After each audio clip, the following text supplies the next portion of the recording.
बिस्मिल्लाहिर्रहमानिर्रहीम। इन्नल्लाह ला युगय्यिरु मा बिक़ौम हत्ता युगय्यिरु मा बिअन्फुसिहिम। सदक़ल्लाहुल अज़ीम। दिल बदल सकते हैं, दिल बदल सकते हैं, जज्बात बदल सकते हैं,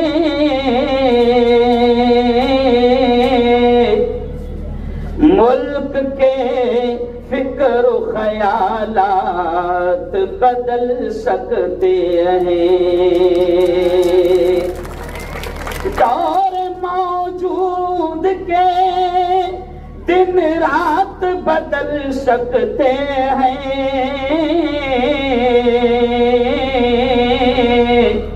हम बदल जाए तो हालात बदल सकते हैं, हम बदल जाए तो हालात बदल सकते हैं। आज की बहुत ही पवित्र सभा में हमारे बहुत ही दबंग लीडर मालेगांव वालों, मैं साल में 2-4 मरतबा दीनी प्रोग्राम के लिए यहां पर आता हूं आपके शहर मालेगांव में, लेकिन आज मैं आपको बताऊं कि इन 10-15 सालों में मैं कभी भी किसी राजनीतिक प्रोग्राम, कभी भी किसी सियासी प्रोग्राम में नहीं आया हूं, लेकिन जैसे ही मुझे पता चला कि मालेगांव का एक बहादुर, एक निडर, एक बेबाक, एक जाबाज लीडर यहाँ पर खड़ा है एजाज बेग की सूरत में, तो आज पहली मर्तबा मैं एजाज बेग के प्रचार और प्रसार के लिए यहाँ पर आया हूँ। मेरे पास वक्त कम है, सिर्फ 20 मिनट है, तो हम 20 मिनट में चलो 20-20 खेल लेते हैं। मैंने आपके सामने एक आयत पढ़ा कुरान की, एजाज भाई, मैंने एक आयत पढ़ा मालेगांव वालों कि अल्लाह ये कहता है इन्नल्लाह ला युगय्यिरु मा बिक़ौम, अल्लाह कहता है कि मैं भी किसी कौम की हालत को उस वक्त तक नहीं बदलता जब तक कि वो कौम खुद अपनी हालत को बदलना न चाहे। अल्लामा इकबाल ने इस आयत को शेर में कह दिया। अल्लामा इकबाल ने क्या कहा कि खुदा ने आज तक उस कौम की हालत नहीं बदली, न हो जिसको ख्याल खुद अपनी हालत के बदलने का। तो आज आपसे हम अपील करते हैं कि मालेगांव शहर में मुझे किसी के खिलाफ बोलना नहीं है, क्योंकि मैं ओरिजिनल मुफ्ती हूं।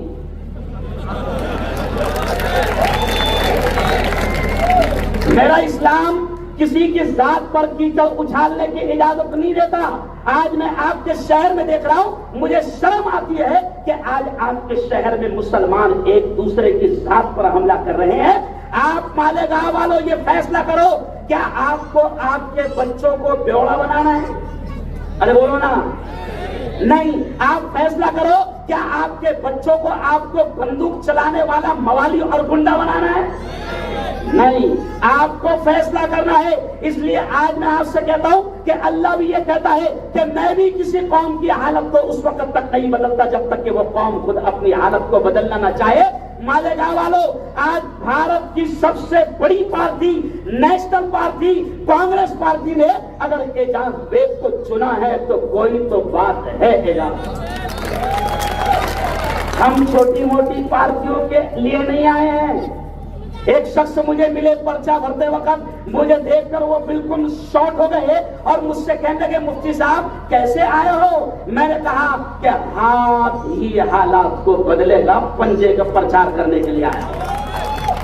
मैंने कहा तुम अब कौन सी नई पार्टी में हैं? क्योंकि हर 5 साल के बाद में तुम पार्टियां बदलते हो, तुम कौन सी नई पार्टी में हैं? तो एजाज भाई वो कहते हैं कि मैं इस्लाम पार्टी में हूं। तो मैंने कहा इस्लाम पार्टी कौन सी? अजीत पवार के हाथ में जो है वो पार्टी? नहीं समझा? यानी आपने इस्लाम को भी किसके हाथ में दे दिया? अजीत पवार के हाथ में दे दिया।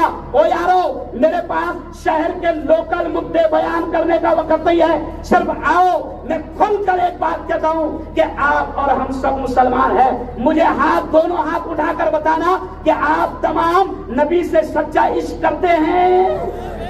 माशाअल्लाह, हम नबी से सच्चा इश्क करते हैं। हम कहते हैं लब्बैक या रसूल अल्लाह।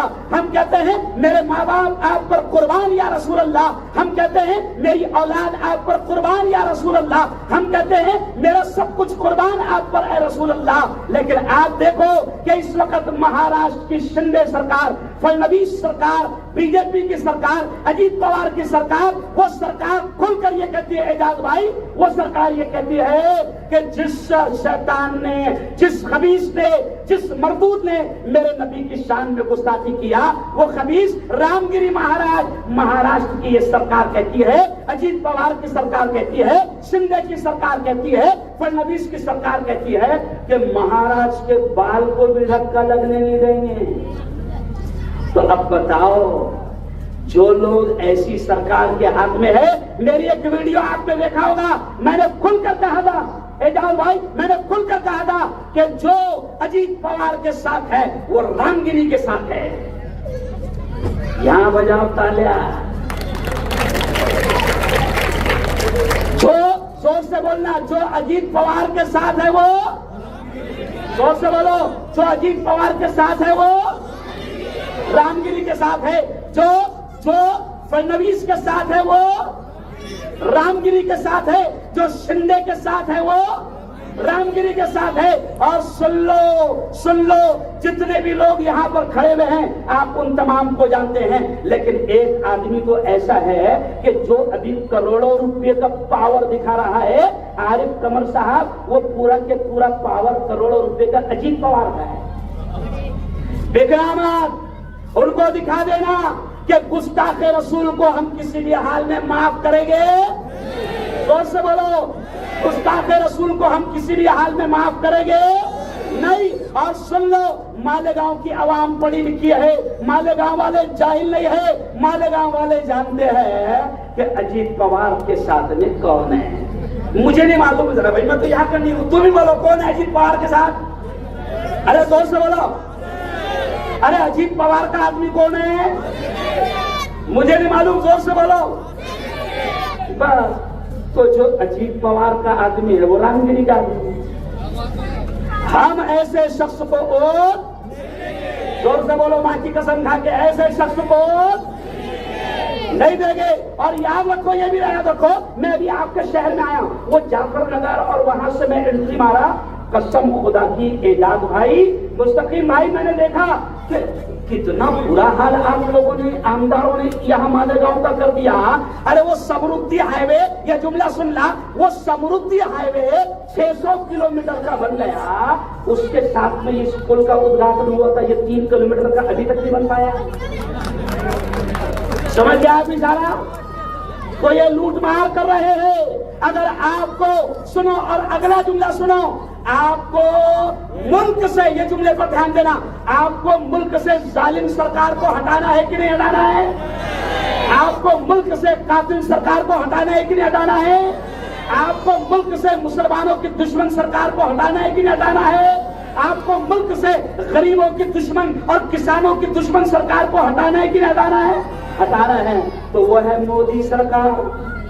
और सुनो मुसलमानों, लोकसभा में तुमने 4 महीने पहले बड़ी अक्लमंदी से काम किया।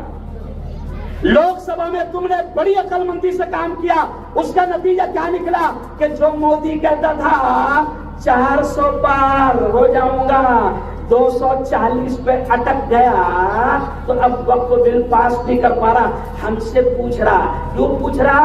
क्योंकि आपने होशियारी का सबूत दिया, आपने इत्तेहाद का सबूत दिया, आपने एकता का सबूत दिया।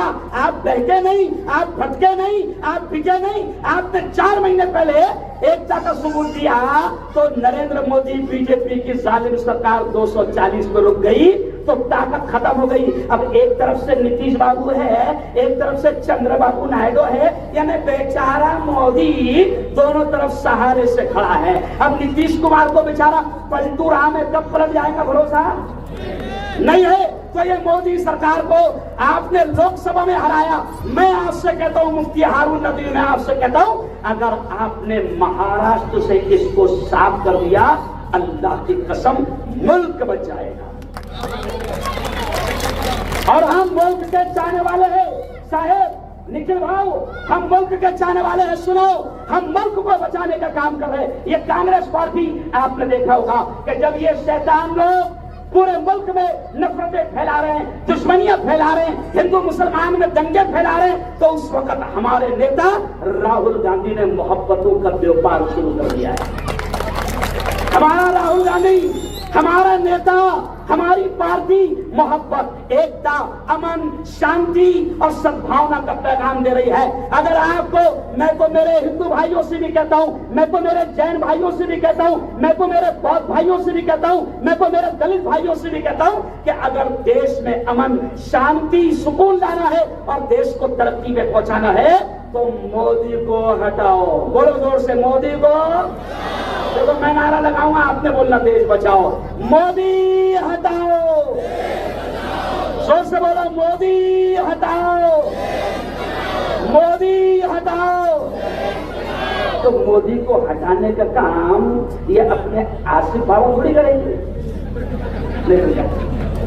मोदी को हटाने का काम अपने इमाम साहब, अरे बोलो, अरे मोदी को हटाने का काम, मुल्क से दुश्मनी, नफरत, दंगे, फसाद को खत्म करने का काम अगर कोई कर सकता है तो वो सिर्फ कांग्रेस कर सकती है। और कांग्रेस ने एजाज बेग को आपके मालेगांव शहर से उम्मीदवार बनाया है।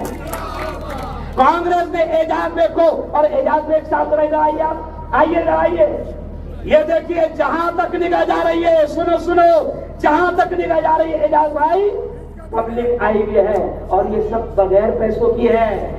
कैसी है? बगैर पैसों की है। आपने किसी को बोतल तो नहीं दिए ना? अच्छा, आपने अभी आते आते किसी को पुलाव खिलाया गया?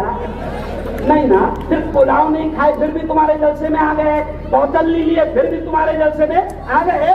इसका मतलब एजाज बेग को जिताना है कौन? इंशाअल्लाह बोलो, एजाज बेग को जिताना है। और अब आखिरी बात सुन लो, आखिरी बात सुन लो, बहुत काम की बात मैं कह रहा हूं कि एजाज बेग, मैंने आज दिन भर रहा, साथ पे रहा, मैं एजाज बेग साहब के साथ पे रहा, मैंने देखा एक दबंग लीडर है, डरते नहीं है ना, दबंग लीडर है, डरते नहीं। और मैंने ये भी देखा कि कुछ लोग हवलदार को साहेब बोलते हैं और वो एसपी और बड़े बड़े 3 स्टार वाले मेरे इस लीडर को सलाम ठोकते हैं। दबंग लीडर है वो। मालेगांव वालों, 30 नवंबर का महीना आपको याद होगा, अरे याद है ना? अरे बोलो, याद है? नवंबर के महीने में किसने फंसाया था, याद है? अरे बोलो जोर से भाई, याद है? हम भूलेंगे नहीं। किसने मुखबिरी किया था, याद है? अरे बोलो, याद है? किसने दल्लाली किया था, याद है? याद है? तो अब भूलना मत, 20 नवंबर को भूलना मत। अच्छा, एक बात एजाज भाई और साफ कर देता हूं, मैं मालेगांव आ रहा था तो मुझे 2-3 हिंदू दोस्तों ने क्या कहा, ओ मुफ्ती साहब तुम वहां जा रहे, हलक फाड़ेंगे, लोगों को समझाएंगे। कहां जा रहे? मालेगांव जा रहे। मैंने कहा मालेगांव जा रहा हूं। कहा कि मुफ्ती साहब ज्यादा हलक मत फाड़ना, चांद रात आएंगी 500 में भी गिराएंगे। चांद रात समझते? अरे बोलो ना, 19 तारीख को रात में चांद रात, तो कहा कि चांद रात में 500 में भी जगह। ओ यारो, ये जुमला हंसी का नहीं है एजाज बेग साहब, ये जुमला मुसलमानों के मुंह पर एक तमाचा है। ये जुमला मुसलमानों के मुंह पर एक तमाचा है। यानी ये खबीस क्या सोच रहे हैं कि कोई टेंशन नहीं, 19 तारीख को हम तिजोरी, अरे बोलो, खोल देंगे, है ना, अपना हराम का खजाना, अरे बोलो, लुटा देंगे। पुलाव, अरे बोलो ना, पुलाव खिला देंगे। अब सुनो, आखिरी बात करके बात खत्म करूंगा। अगर आप 500 रुपये में बिकते हैं, ये जुमला सुनो, जुनैद साहरा, अगर आप 500 रुपये में बिकते हैं तो सुनो, मैं मुफ्ती हारून, मैं 50 किलो का हूं। कितने किलो का? 50 किलो का। अगर मैं 500 में बिका तो क्या किलो गया? ₹10। अरे अगर एक आदमी जो वोट डालने वाला है 50 किलो का है और 500 में बिका, तो अभी एजाज बेग साहब ने कहा कि 10 रुपए किलो गया। अरे मालेगांव के गैरतमंद जवानों, गैरतमंद साथियों, अरे सेमड़ी मेंढी अभी 700 रुपए किलो बिक रही। सेमड़ी मेंढी 700 किलो बिक रही। तो बता दो कि हम बिकने वाले, जोर से बोलो, हम बिकने वाले नहीं है। हम कांग्रेस को लाएंगे और देश को बचाएंगे। बोलो, हम कांग्रेस को लाएंगे और देश को, जोर से बोलो, हम कांग्रेस को लाएंगे और देश को। कांग्रेस आएगी तो सुनो, आज राहुल गांधी, मैं चैलेंज के साथ कहता हूं, आरएसएस, बहुत खतरनाक जुमला सुन लो, आरएसएस जो सिर्फ मुसलमानों की दुश्मन नहीं है, मुसलमानों की दुश्मन नहीं है, आरएसएस मुल्क की दुश्मन है। मुल्क में दंगे फसाद फैलाना, हिंदू मुसलमानों को आपस में लड़वाना, आरएसएस वालों की पूरी कुंडली आपको मालूम है कि उस वक्त अंग्रेजों के साथ में क्या किया था। लेकिन चैलेंज के साथ कहता हूं एजाज भाई, चैलेंज के साथ कहता हूं कि आरएसएस के खिलाफ अगर कोई खुलकर मैदान में आकर बोल रहा है तो वो मेरा शेर राहुल गांधी है, जो खुलकर बोल रहा है। इसलिए मालेगांव वालों, तय कर लो कि 20 नवंबर को जब मशीन के पास में जाएंगे। अच्छा देखो, कुछ लोगों के पास में हराम का बहुत आ गया, हराम का उनके पास बहुत आ गया। अच्छा, हराम के पैसे की तासीर है कि वो रहता नहीं, तो 15 तारीख के बाद में ऐसा वो पैसा खुद ऐसा उछलेगा। तो क्या करना, जिनके पास में ज्यादा हराम का है, पैसा बहुत उछाल रहे हैं, तो क्या करना, ले ले। और अपने मन के मालिक है। मोदी जी कैसे मन के मालिक है? मोदी जी सिर्फ उनके मन की बात करते ही नहीं, किसी के मन की सुनते क्या? नहीं। तो जिनके पास में हराम का पैसा है, ले लेना और उसको बोलना, भैया वोट तो ईमानदारी के साथ एजाज बेग को रहेगा। वोट ईमानदारी के साथ किसको रहेगा? अच्छा, एक बात, आखिरी बात सुन लो, आपने 10 साल एक शख्स को मौका दिया कि नहीं दिया? बोलो ना यार, बोलो ना यार। एक खानदान को 30 साल खाने का मौका दिया कि नहीं दिया? अरे बोलो भाई, उन्होंने इतना खाए कि वो गोले निकाल रहे हैं, समझा? तो आपने एक खानदान को 30 साल मौका दिया, आपने एक शख्स को 10 साल मौका दिया। तो मैं आज से कह रहा हूं कि जो आदमी 25 साल में उसने अपने इलाके की दिशा और 25 साल में अपने मोहल्ले की किस्मत बदल लिया, उसको एक बार मौका दे दो मालेगांव शहर की किस्मत बदलने का। एक बार मौका दे दो मालेगांव शहर की किस्मत बदलने का। और याद रखो, हम वो नहीं है एजाज भाई, हम वो नहीं है जो हमेशा जज्बात में लाकर कहते कि मेरे आमदार एक बार जिता दो, फिर यहाँ पर देखना हैदराबाद के जैसा हॉस्पिटल बन जाएगा। अरे बना क्या रहे है? अरे कहीं दिख रहा क्या रास्ते में? मेरे को तो नहीं दिखा। अरे बोलो ना यार। मैं जलगांव में भी ऐसे बोले थे, उन्होंने जलगांव में भी बोले थे, ऐसे बोले थे कि मेरे 2 उम्मीदवार जिता कर दे दो, देखना अगले हफ्ते में मैं तुमको जलगांव की गलियों में नजर आऊंगा। अल्हम्दुलिल्लाह 10 साल हो गए नजर। अरे बोलो, नहीं आए तो झूठे वादों में मत जाना। प्यारे नबी की बात सुनाकर बात खत्म। ये जुमला एजाज भाई याद रखो, प्यारे नबी ने क्या कहा, ये जुमला सुनो। प्यारे नबी ने कहा कि मोमिन बड़ा होशियार होता है, मोमिन बड़ा चालाक होता है, मोमिन एक बिल से 2 बार डसा, अरे बोलो, नहीं जाता। और अपन इतने बावले है कि एक बिल से 30 साल तक के डसे गए, और एक बिल से, अरे बोलो ना, 10 साल। अच्छा एक बात बताओ, अगर रास्ते में सफर कर रहे थे, पेशाब के लिए रुके किसी जगह पर, वहां सुराख था, सुराख में नजर पड़ी तो आपको ऐसा सांप का मुंह नजर आया, सांप का मुंह, तो वहां उंगली डालेगा तू? अरे बोलो ना, नहीं डालेगा। क्यों? वो वहां सांप है। इसलिए नबी ने कहा कि मोमिन होशियार होता है। एक बार 2 बिल से एक बिल से 2 बार डसा, नहीं जाता। तो आपने एक खानदान को 30 साल तक के वोट दिया, एक खानदान को आपने 10 साल तक वोट दिया। मैं उससे कहता हूं, मैं मुफ्ती हारून नदवी आपसे कहता हूं कि एक बार एजाज भाई आइए, एक बार सिर्फ ये दबंग लीडर जो हर वक्त तुम्हारे साथ रहता है, एक बार एजाज बेग को मौका दे दो, इंशाअल्लाह हम आपके साथ रहेंगे और आपके जितना डिमांड है, आपकी जितनी मांगे हैं, हम एजाज बेग से पूरी कराएंगे। बहुत बहुत शुक्रिया।